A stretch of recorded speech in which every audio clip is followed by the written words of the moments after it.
إذا أخر الشاب الزواج إلى ما بعد 30 وهو قادر، هل عليه شيء لأنه يريد أن يبني مستقبله وينتهي من تعليمه؟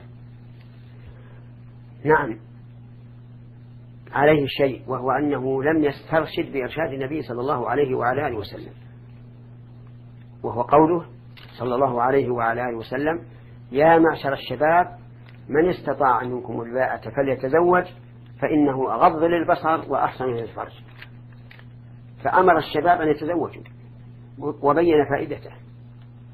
والقول بأنه ينهي عن الدراسة وعن بناء المستقبل قول باطل، وكم من أناس لم يستريحوا في دراستهم إلا بعد أن تزوجوا، وجدوا الراحة وكفاية المؤونة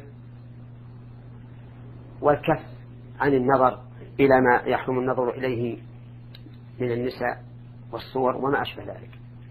فنصيحتي للشباب عموما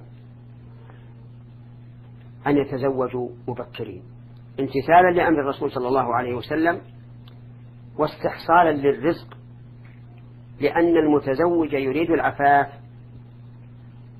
يعينه الله عز وجل، كما جاء في الحديث: 3 حق على الله عونهم، وذكر منهم الرجل يتزوج يريد العفاف. نعم.